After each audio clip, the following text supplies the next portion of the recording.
What is up, my Squirtleites? It is I, your king. Welcome you back to more Let's Play Ghost of Tsushima. In the last episode, we finally liberated Azamo Bay, one of the major locations here in Tsushima. And in doing so, of course, we have a whole host of things that have opened up for us. So, in this episode, we're going to take care of a lot of those things. Not all of them, or at least, well, I don't think all of them, but we're going to certainly try. We're going to certainly try. Now, before I jump into anything real quick, I just kind of want to give you an idea of what we're doing at the moment. So you can see right here, we got 2 question marks. We also got a side quest here. All 3 of these I'm going to try to get done in this episode. Possibly this as well. I don't know. We'll see. But in case you couldn't kind of tell by the trajectory that I've been taking, I'm sort of working my way south, kind of in a clockwise manner around the island. So I would like to, once we're all done with this, start to work my way over this way along the coast, and then eventually work my way up to Komatsu Forge. And then, of course, we have all of this to take care of up here, and so on and so forth, just to give you guys, you know, an idea, get you up to speed on where we're going. But we're going to start this episode off with a Bamboo Strike, which should put us much closer to another resolve gain, so let's do that. This one should be hopefully pretty simple. We will see. I hit circle once by accident. That was my bad. There we go. Now one more time and we should be good. Oh, really? Apparently the last L1 didn't register. And that time I definitely messed it up because I hit circle once again. Okay. Last time. Otherwise we're going to have to start this all over. There we go. Goodness. Kept getting flustered there. All right. So one more Bamboo Strike to increase resolve and we should be good. Now, next thing I want to do, actually, if you can see it over there, we have a fox den that we can go after. So let's do that. Amazingly, that it starts inside the city. There is the armor, I do believe, has some upgrades for me, but I'm not going to even worry about that right now. Because I think the only armor that can be upgraded is armor. I'm not, like, super interested in upgrading. I mean, maybe, okay, maybe, excuse me, maybe Tadayori's armor would be a good idea. Just because, you know, it has its uses. It's definitely not a worthless armor by any means, but in the, you know, the current realm of events and the situations that I'm in at the moment, I'm not super keen on using it. Like I said, I'm kind of dependent on the armor that I'm wearing early on in the game, most of the time. Not saying that, like, I couldn't work without it, because I absolutely could. I tend not to. That's all. And also for people who are not super familiar with how this game works and are struggling to get a grip on it from the very beginning, this is the armor that I highly recommend you use for the first part of the game, hence why I am doing so. Because, I mean, it's a Let's Play. It's also kind of a guide. It's like, these are my suggestions to all of you people on what to do. But anyways, let's stop just digressing on this topic and work our way out here and get this next upgrade to our Inari Charm. Although I think we're probably just starting the next upgrade with this one, because I think the last fox den we did actually got us an upgrade. So there we go, and let's pet the fox. Of course, yep, that's what I thought.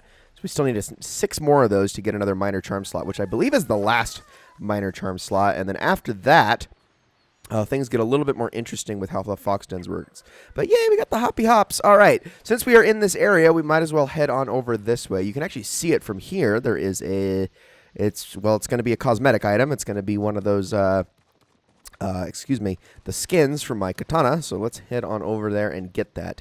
But something I can talk about while we're heading over there, because this is something that has been brought to my attention a lot lately. And I never really thought about this till now, but I guess it is something that's worth bringing up.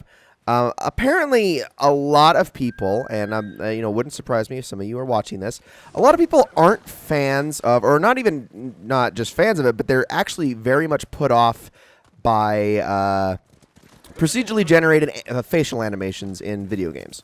What I mean by this, I mean, Ghost of Tsushima is a prime example of this. It's a game that doesn't really handcraft its animations much. It has an algorithm or a set of code that is put in place to make the characters appear as close to normal as possible when saying words, and they have their lip movements match, but not actually, you know, like I said, handcrafted, like specifically working on each piece of dialogue in each and individual cutscene to make it look as accurate as possible. It kind of just relies on an animation algorithm to do it for the game.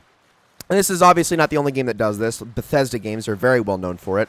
Elder Scrolls and Fallout, as well as Horizon Zero Dawn was another game that did this. And, I mean, those are the ones that are just off the top of my head. And, you know, in case it wasn't obvious, I like all of those games, so it doesn't really bother me all that much. In fact, I don't usually pay too much attention to it. But like I said, I have noticed that a lot of people are heavily put off by it.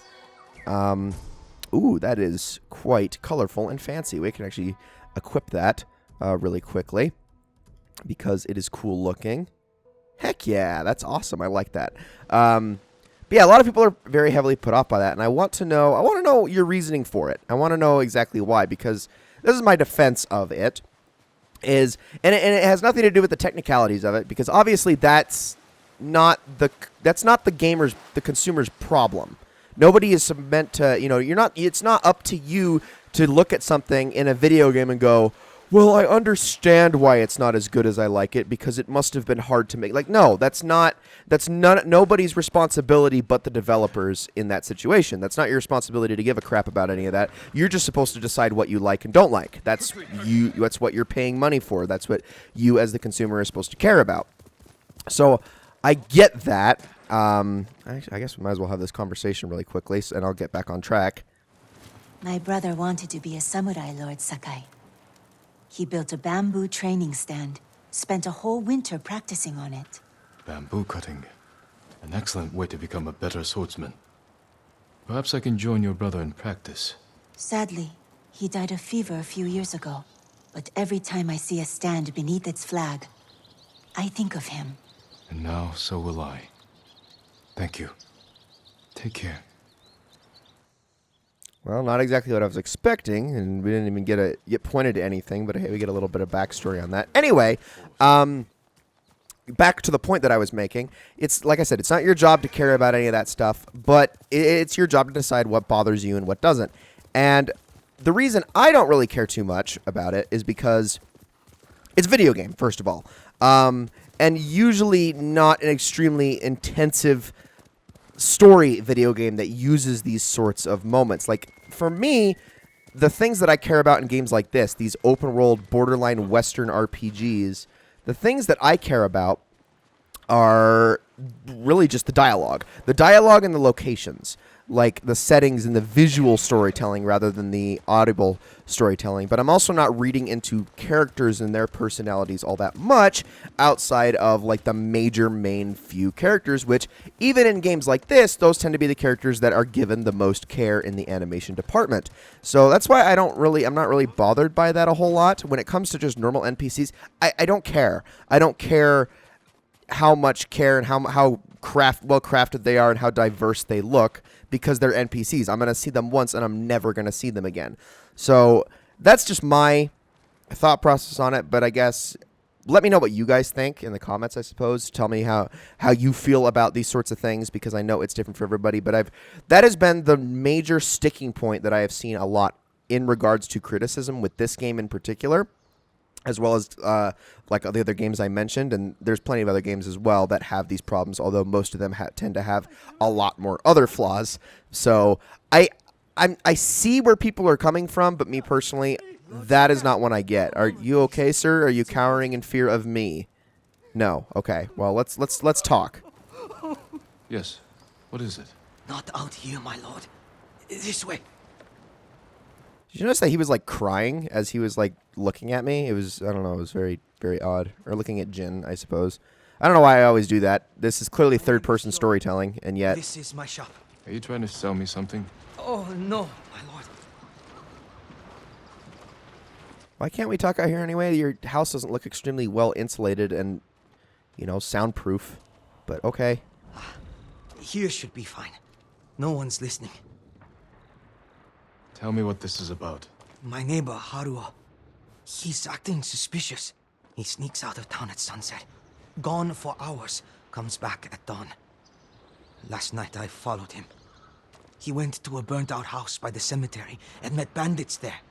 Bandits? That can't be good. I'll find this house and learn what they're up to.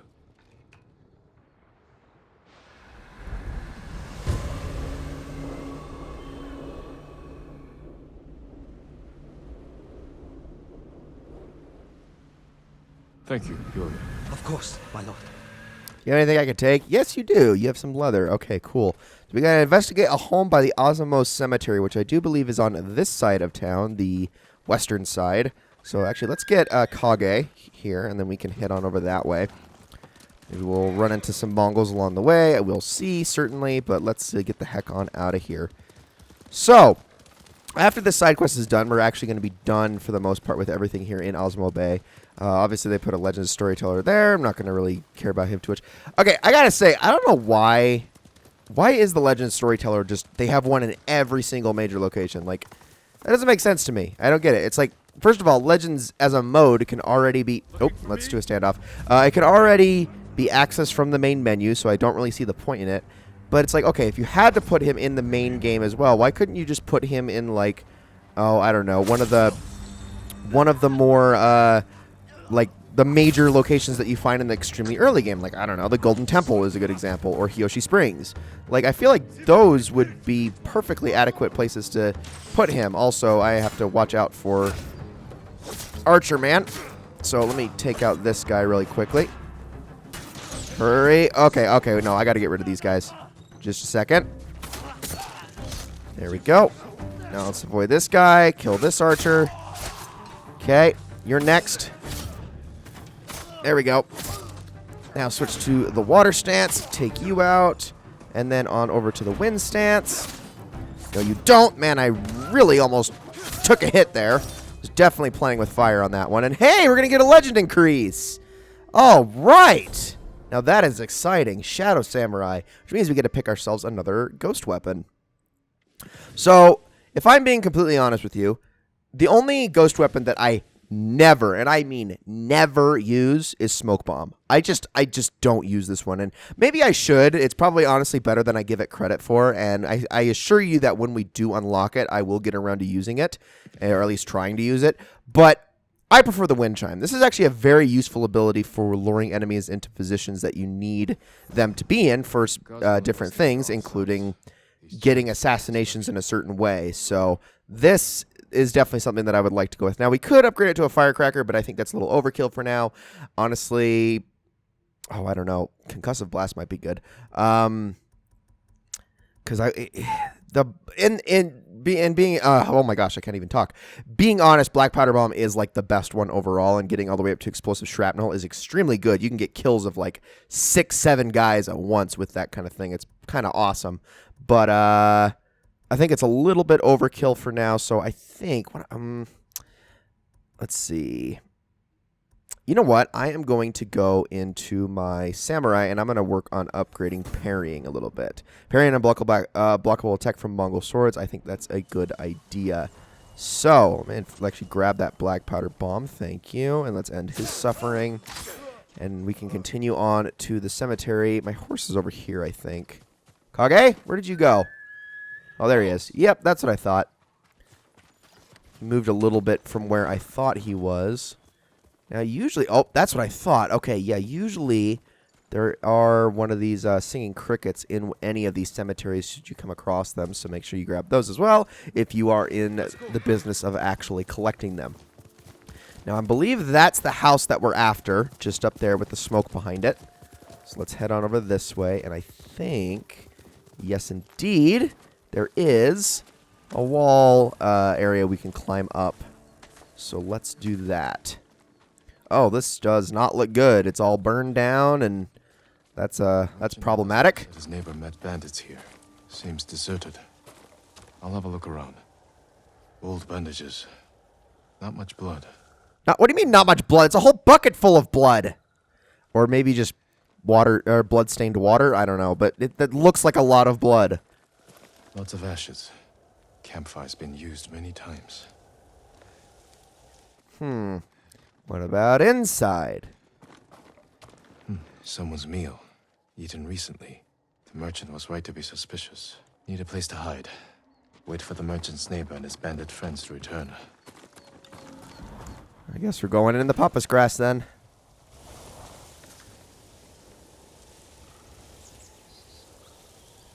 Any trouble getting out of Azamo? No, but I saw Mongols on the roads. I think they're looking for us. We should hurry. What did you bring this time? The statue of Inari. Oh, that's valuable. I'm surprised the Mongols didn't take it. Let's bury it with the rest. Thieves. Need to see where they take things. Guess we'll just Keep stay your kind of eyes close open for behind trouble. them. How are the others? But not too close, obviously. Mongols rode by the house a few times. As long as you So far, constantly are everyone's moving in and out of cover, you shouldn't ever be spotted quick enough. Since, you know, the whole mechanic of them actually spotting you is extremely slow in this game. That's horses. They don't hear me, do they? Mongols! Hide! That's what I thought. Let's just stay down over here. Huh. You know, speaking of Mongols and horses, this is something that just occurred to me. Why don't we fight the Mongols on horseback in this game, like, at all? Like, realistically thinking about it, the whole reason that the Mongols were able to conquer most of Asia and parts of Europe was literally because of their proficiency on horseback. Chasing him all over the prefecture. Oh, they're talking about me. Hold on. Kills the bastards. Oh, well, that's nice, but you guys are still thieves, so I'm gonna keep following you. Anyway, We're off the road. yeah, that just doesn't make a whole lot of sense to me. Like, don't get me wrong, the horse combat in this game would probably be abysmal, but it doesn't make logistical sense that they would dismount and then fight you head on at every opportunity when it's like, no, the whole reason the Mongols were the way they were was because they all knew how to destroy people while riding on horseback. I don't know, it's Let's hurry. definitely not historically authentic, but whatever. What are you gonna do? Oh shoot. You know what? I think I probably want to stay over I here. hate burying Inari like this. Better in a grave than a Mongol ship. They don't sound like thieves.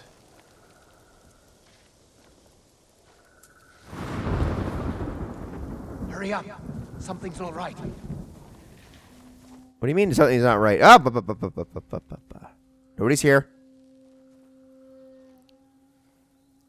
This qualifies as a solid wall, so you can't see my armor poking out. Inari is safe. All right, let's talk. That's enough. Don't move. Damn! I knew we'd been followed. Wait. It's the samurai. I'm glad it's you, my lord. That's a strange reaction from a thief. We're not thieves. You drove the Mongols from Azamo Bay. But what if they come back to raid us? We're hiding the most important things from our shrine. Just in case. Come quick! Wukong, you shouldn't have left the others.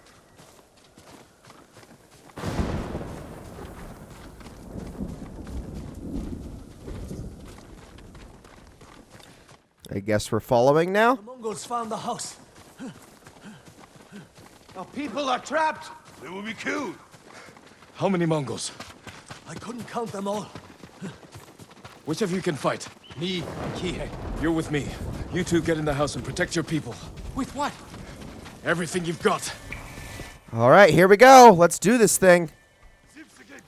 Can I do that? Yeah, let's do it. Why not? Yeah, that's good. That's good. That helps. All right, let's kill the archer really fast because they are always the most problematic. Whoa! Don't you dare! No! Freaking coming in like that. I'm coming, I'm coming, I'm coming. More coming. No, we're fine, we're fine. Everything's fine. Let me get some arrows. Okay, let me switch back to my half bow. Oh, there we go. Ooh, that probably didn't feel too good. Oh, that's right. No, don't you dare. Stay away from him. Back to the stone stance. Get out of here. Any more archers? Oh, yes, there are. Where are you? Where are you? Oh, my gosh, you are far away. You know what? Screw it. Die. Thank you. All right, who else is left?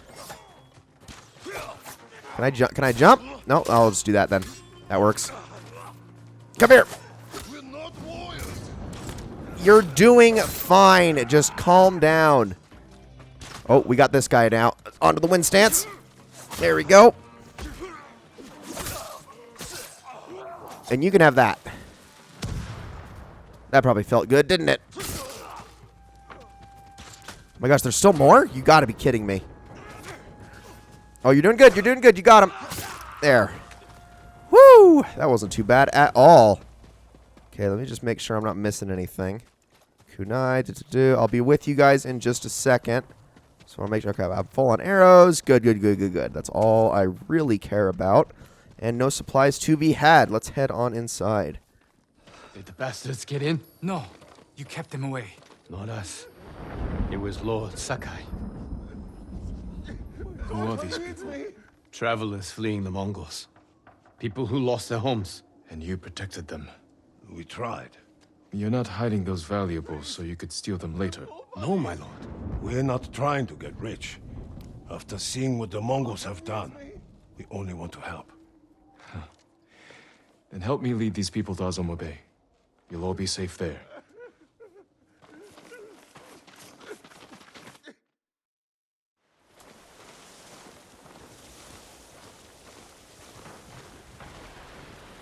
Stop! I know bandits when I see them. You're not welcome here. They're with me. These people need shelter. Even the bandits. My lord, they can't be They trusted. fought to defend these people. They'll help you hold this town. As you wish, my lord. Open the gate! Let everyone inside!